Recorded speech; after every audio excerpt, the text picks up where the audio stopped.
Bonjour, je suis ravie de vous retrouver en ce dimanche 21 octobre.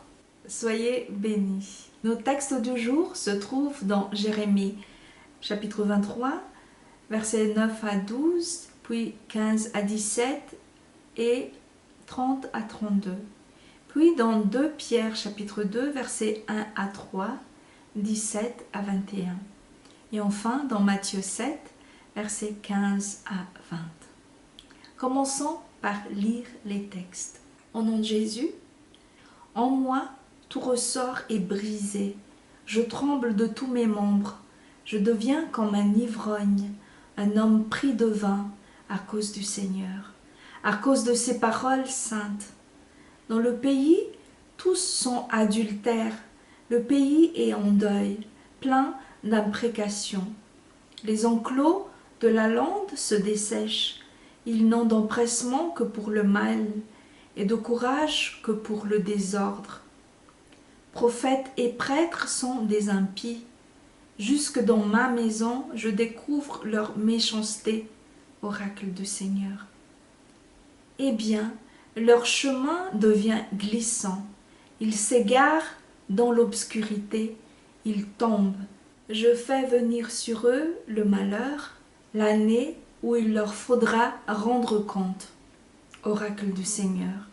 Eh bien, ainsi parle le Seigneur de l'univers sur ses prophètes. Je vais leur faire avaler la ciguë, leur faire boire de l'eau empoisonnée, car c'est des prophètes de Jérusalem que sort l'impiété pour contaminer tout le pays. Ainsi parle le Seigneur de l'univers.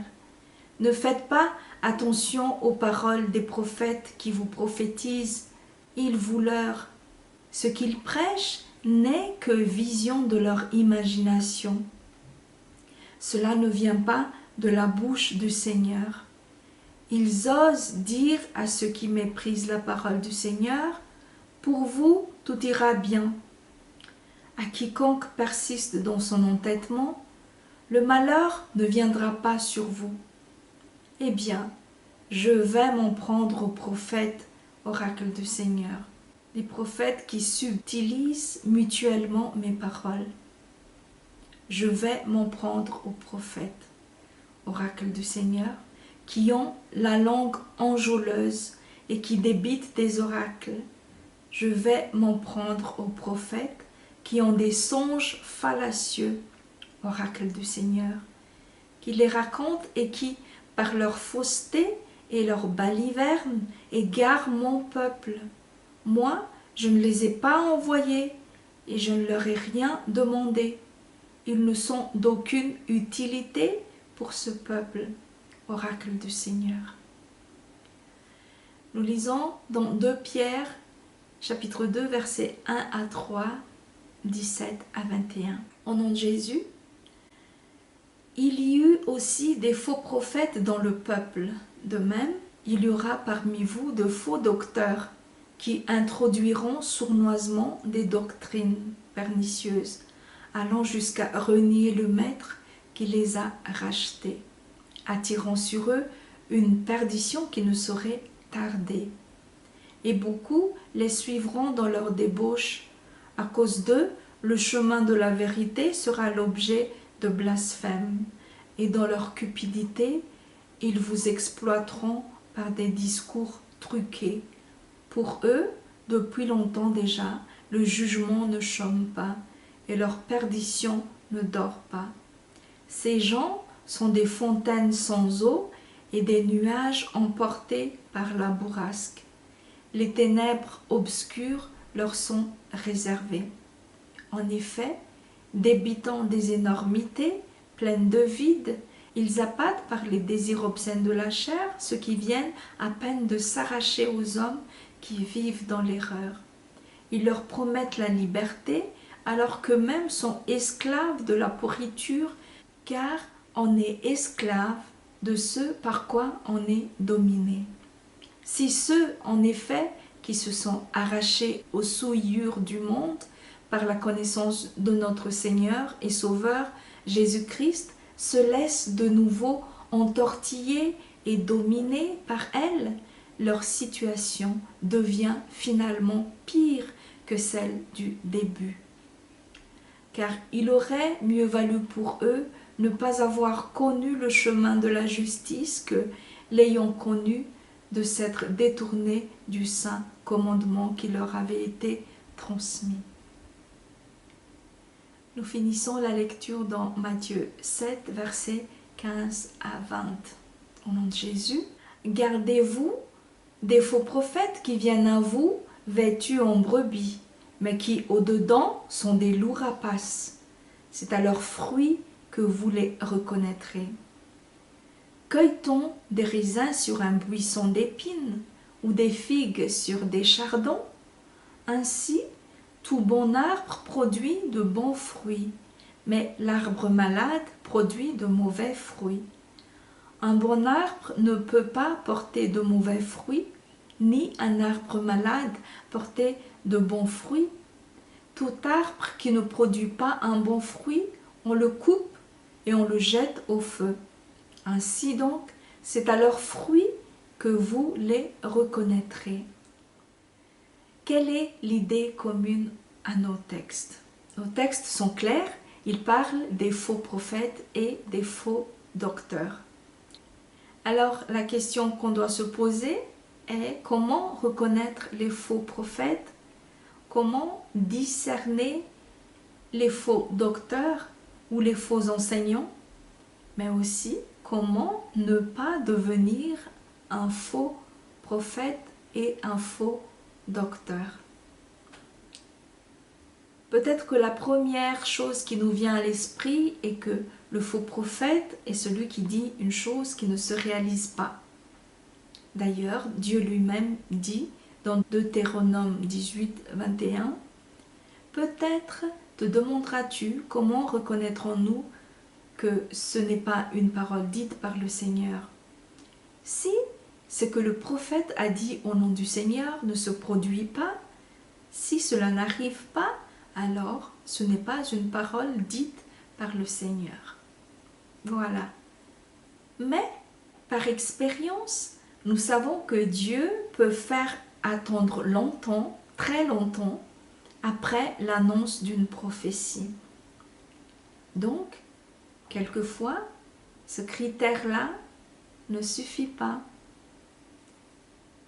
Ensuite, on peut se demander si la renommée, le succès est un critère. Est-ce que le vrai prophète est forcément impopulaire, pas écouté, rejeté, comme le montre et le laisse entendre beaucoup de passages dans la Bible? Eh bien non, puisque Jésus avait une très grande renommée et il était populaire. Jean le Baptiste aussi avait une grande renommée.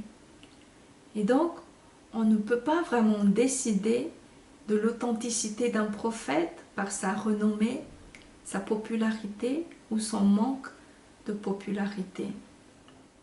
Il est difficile de reconnaître d'emblée un faux prophète.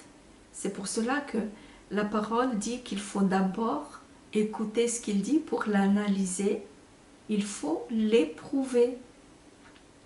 Prenons nos textes un par un. Dans notre texte de Jérémie apparaît un critère fiable pour reconnaître un faux prophète. Le faux prophète endort les gens. Ils leur disent ce qu'ils veulent entendre. Il n'y a pas si longtemps, et même jusqu'à maintenant, dans nos églises, il était impensable d'entendre le message qui dit que la fin arrive bientôt.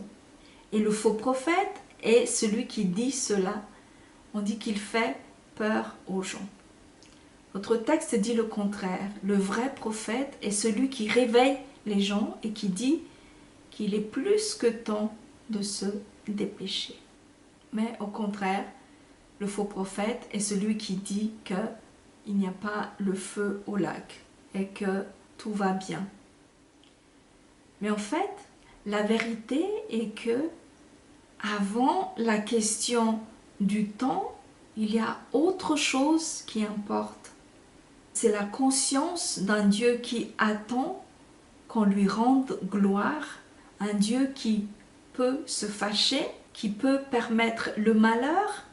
C'est ça qui est important et c'est ça qu'on a de la peine à accepter.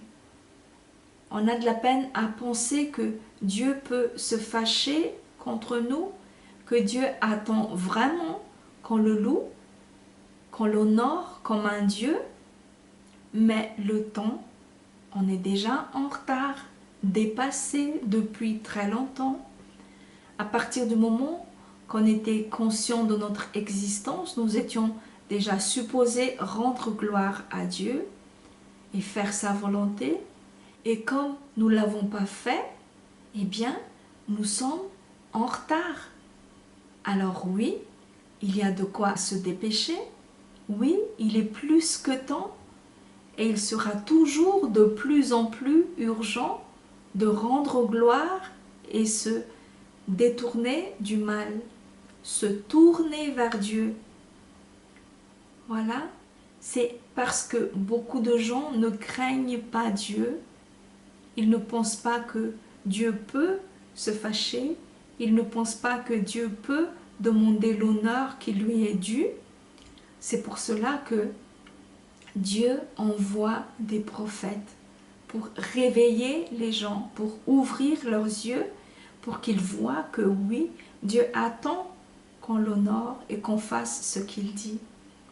Et si celui qui l'a envoyé ne fait pas ça, mais au contraire dit « rien ne vous arrivera », eh bien, il est envoyé pour rien.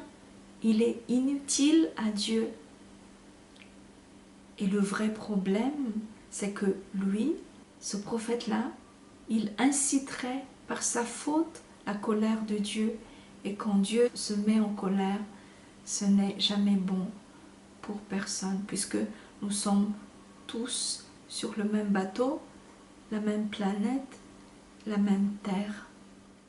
Le vrai prophète est bien celui qui dit qu'il est plus que urgent de retourner vers Dieu et que si on persiste dans la rébellion, eh bien Dieu ne va pas aller fabriquer des malheurs pour nous punir, mais les malheurs sont là depuis longtemps, mais que c'est Jésus qui retient les malheurs en espérant qu'il y aurait encore un peu de personnes qui accourraient pour fuir les malheurs. Un peu à l'image de ce propriétaire qui dit à son vigneron qu'il faut couper le figuier inutile au milieu de son champ, mais le vigneron lui dit « Attends encore un peu, s'il te plaît, je vais tout faire encore pour qu'il produise du fruit. Laisse-lui un peu de temps encore. Et si jamais ça ne marche pas, alors tu le couperas. » C'est dans Luc chapitre 13. C'est Jésus qui retient le malheur. Il dit « Attends, le malheur est déjà prêt. Il n'attend pas notre prochain péché pour naître, mais il est déjà là. » Prenons notre deuxième texte. Le texte de Pierre annonce qu'il y aura des faux docteurs qui vont égarer les chrétiens. Il explique pourquoi est-ce que ce sont des faux enseignants. C'est parce qu'ils conduisent le peuple dans la débauche, en satisfaisant la chair au nom de la liberté. Et pour l'auteur, ça, c'est renier le Christ, car le Christ ne prêche pas la satisfaction de la chair. L'auteur est particulièrement en colère contre ces enseignants-là, car c'est très facile pour les nouveaux chrétiens de tomber dans le panneau. L'idée de la liberté est très séduisante. Pourquoi est-ce que cette parole nous est donnée aujourd'hui? Parce qu'aujourd'hui encore, cette idée séduit toujours.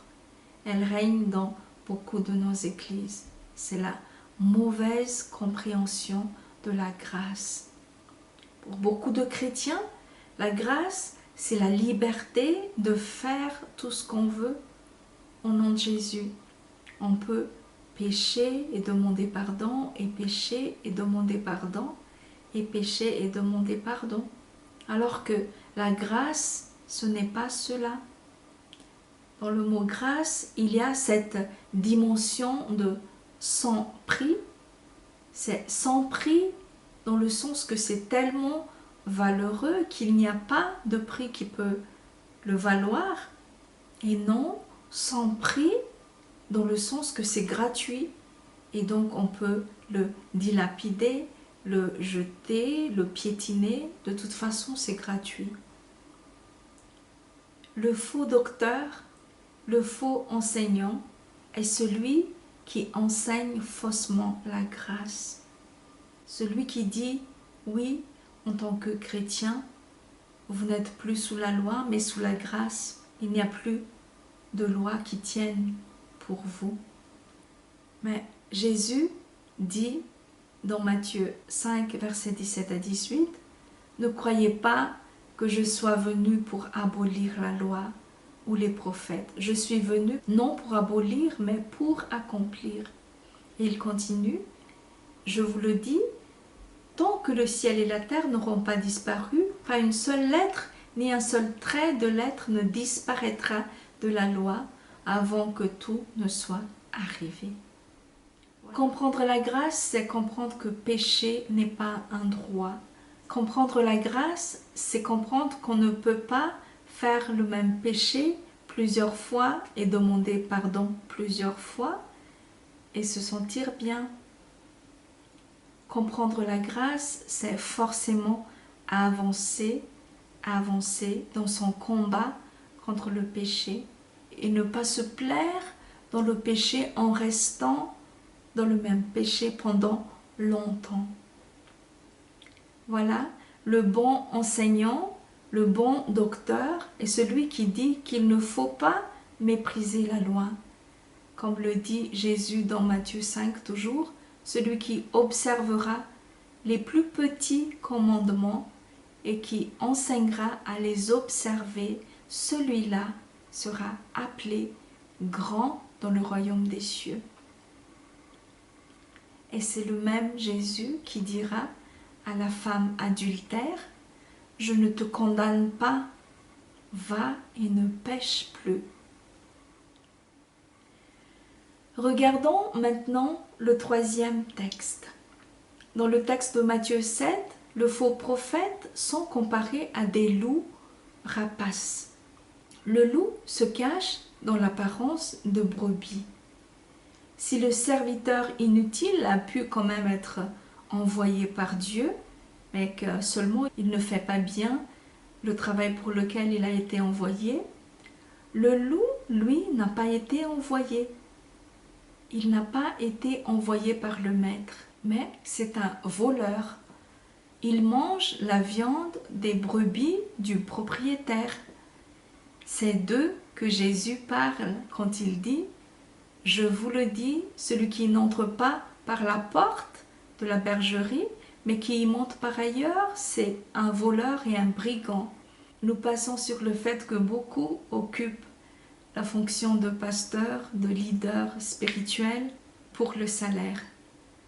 Ils n'ont pas reçu l'onction, ils n'ont pas reçu la vocation, mais ils le font pour le salaire.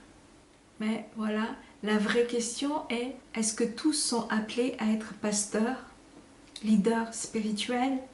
Non. Bien sûr que si tous sont qualifiés pour l'être, c'est bien, mais ce qui n'est pas bien, c'est de voler la fonction que Dieu a préparée pour un autre et de laisser, de ne pas se soucier de la fonction que Dieu a préparée pour soi.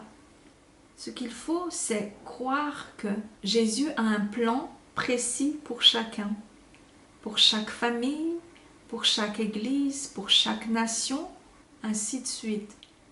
De la même façon qu'une bergerie a une seule porte, mais plusieurs autres possibilités de pénétrer à l'intérieur, de la même façon, Jésus a un plan, un seul, qui engage chacun dans une même famille, qui engage chaque membre d'une même église et le pays. Peut-être que nous ne savons pas encore tout sur le plan. Peut-être qu'il a des plans de rechange, on ne sait pas. Mais il n'a qu'un seul plan à la fois. Un seul plan. Il n'y a qu'un seul plan dans le sens que c'est seulement son plan qui devrait être suivi et respecté et pas celui d'un autre, pas le nôtre. Le plus important pour nous est de ne pas être tenté de devenir un loup, mais de rester brebis de Jésus. Accepter son plan. Le plus important est de ne pas voler la fonction d'un autre et saper par là le plan que Jésus avait. Le plus important est de discerner, prier pour connaître son propre ministère, pour pouvoir réellement porter sa pierre à l'édifice, faire la chose pour laquelle on a été créé, la fonction qui nous est réservée.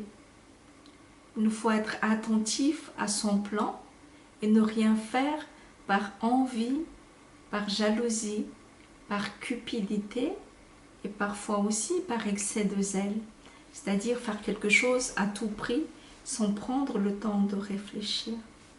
C'est ainsi qu'il ne faut pas enseigner le peuple de Dieu à moins d'avoir un envoi clair, un message clair, à moins d'être sûr d'avoir été envoyé.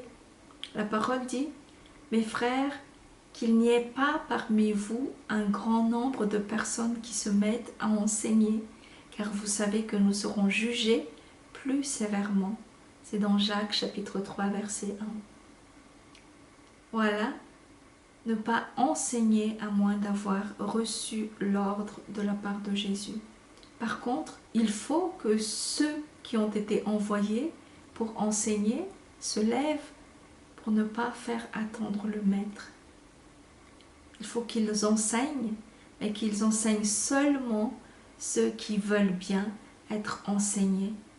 Ne rien faire de force, car même Dieu ne force pas.